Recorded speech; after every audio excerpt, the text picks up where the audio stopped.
Something strange had been happening for the last few hours.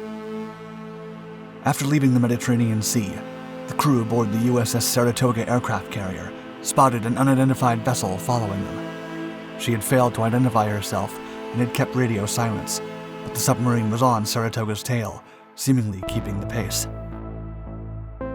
After waiting long enough, the crew grew afraid of a possible torpedo attack, and the captain then gave the order to steam at full speed. As Saratoga accelerated at some 60 kilometers per hour, the mysterious submarine finally disappeared. Or so they thought. To the crew's dismay, the submarine was no longer at the ship's rear, but at the front, leading the way and moving at a pace of at least 80 kilometers per hour, something quite unprecedented. It was time to call the Pentagon and decide on the next steps if they wanted to survive.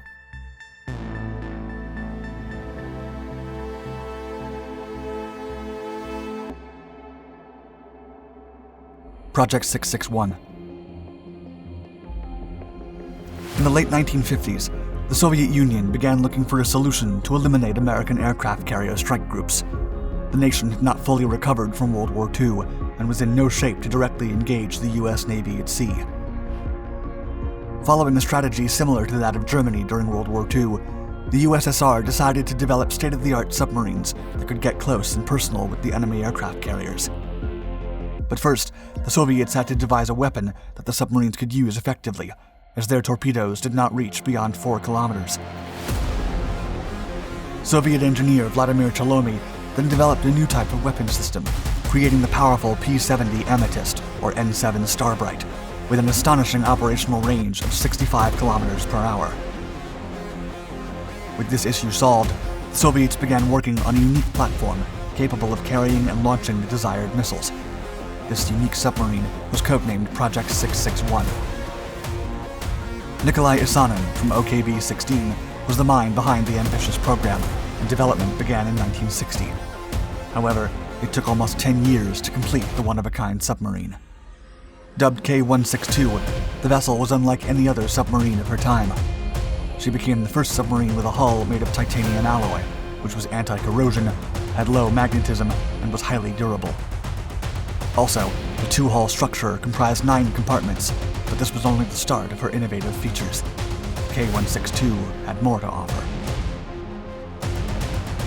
The Golden Fish. Besides her titanium hull, K-162 innovated using 10 powerful P-70 Amethyst missiles.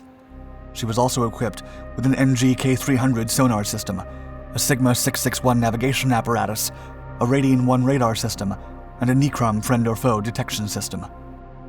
Furthermore, she was fitted with 2 light-water nuclear reactors, 2 steam turbines, and 2 shafts to make her a swift attack submarine, able to take down aircraft carriers. This would allow K-162 to reach an impressive top speed of up to 83 kilometers per hour, a feat no submarine could ever do.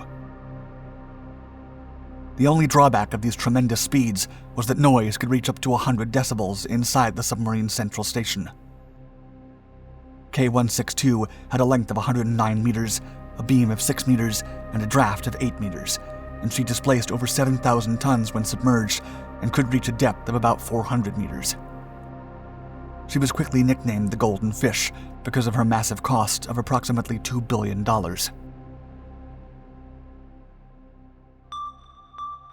Surprising USS Saratoga. In the fall of 1971, when tensions between the Soviet Union and the United States were still ardent, a strange event occurred in the Atlantic Sea. The United States had given up on Vietnam and had evacuated most of its troops from the South Asian country. Still, the U.S. Navy patrolled the seas to track down any Soviet Navy movements. The Soviets did the same, and they'd grown bolder with their brand new submarine, eventually deciding to go for a dive in the Atlantic to test some of her innovative features. They knew the Atlantic was part of the American home turf, but the eager sailors did not care.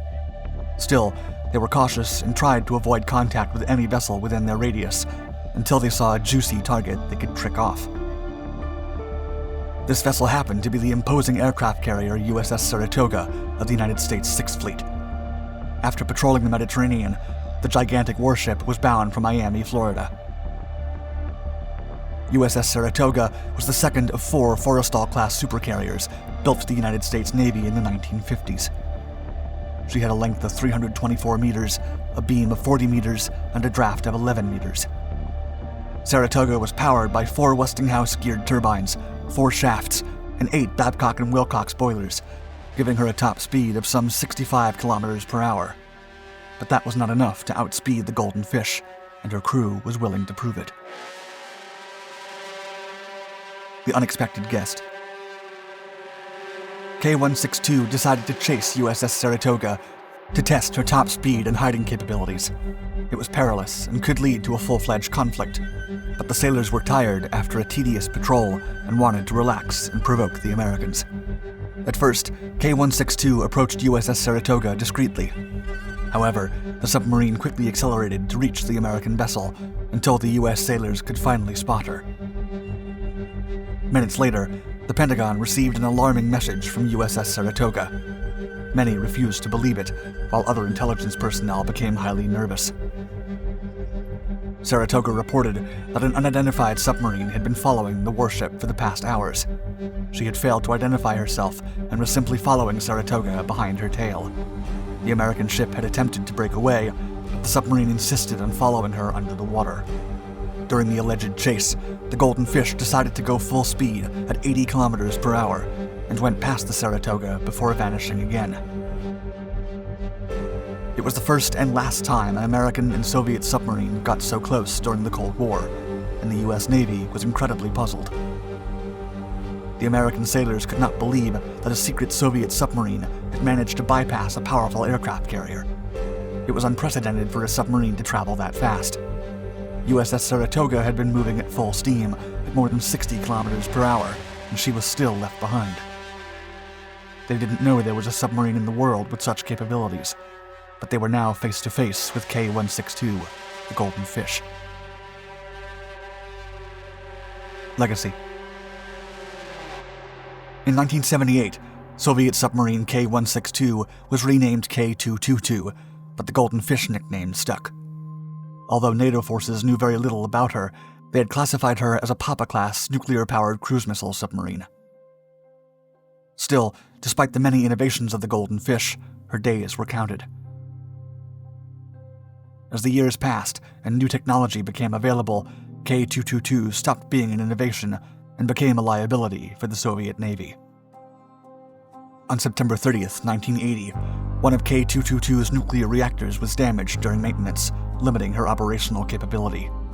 The Golden Fish was costly to maintain, and she drained more resources than a standard submarine. Hence, as the Soviet Union began to crumble, funds had to be cut. The revolutionary vessel was placed in reserve at the Belomorsk Naval Base in Severodvinsk and was then formally decommissioned from the Soviet Navy in 1988, after almost 20 years of service. She was then scrapped in March of 2010 and carefully dismantled, with the nuclear reactors and fuel still on board. Still, even after her career came to an end, the legacy of the unique submarine lived on, with the Russian Alpha and Sierra-class submarines. Thank you for watching our video. Please like and subscribe to our Dark Documentaries channels to find more exciting historical content. And don't forget to hit the bell icon to be notified of our newest videos. Stay tuned for more.